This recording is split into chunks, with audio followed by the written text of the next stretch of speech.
اما مفصل لگن خبر داری؟ لگن محل اتصال اندام فوقانی به تحتانیه و اگر محدودیت تو مفصل باشه باعث انتقال ناهنجاری میشه و در بلند مدت منجر به درد میشه. اگه تو هم مربی هستی این تست رو از شاگردات بگیر تا جلوی آسیب اونا رو بگیری. برای انجام این تست از ورزشکارتون میخوان که به پشت دراز بکشه و پاهاشو صاف بکنه. پایی که قرار هستش تست بکنیم رو 60 درجه میاریم بالا، زانو رو میشکنیم و به سمت بیرون و داخل میچرخونیم. هر دو تا پا رو باید با هم مقایسه کنیم ببینیم آیا نابرابری وجود داره یا نه. اما اگه نتونستیم این تست رو انجام بدیم و تشخیص بدیم، تست فابر رو میتونیم بگیریم. ورزشکارتون میخوان که یکی از پاشون رو یکی پاش بذاره، قوزکمون بالای کشکک هستش و پا خیلی راحته. دقت کنید شکم رو بکشید داخل و کمر بچسبه به زمین. فاصله کشکک تا زمین رو باید بسنجید.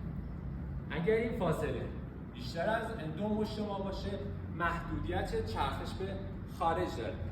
حالا با من بیاین تا بهتون بگم که اگر این محدودیت وجود داشته باشه چه اتفاقی میفته.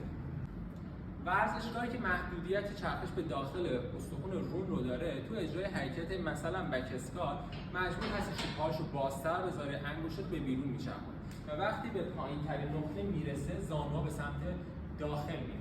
مرسی.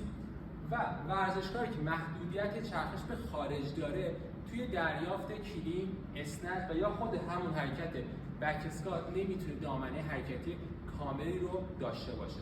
2 تا تمرین که براتون میگم رو اجرا کنید تا به بهبود دامنه حرکتی تو مفصل لگن کمک کنه.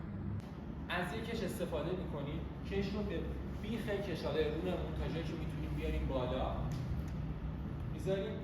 پایی که قرار هستش که ترکشن انجام بشه به این صورت جلو هستش، قرار هست خودمون رو بکشیم به سمت دور از تکیهگاه و کش ما رو میکشه به سمت تکیهگاه.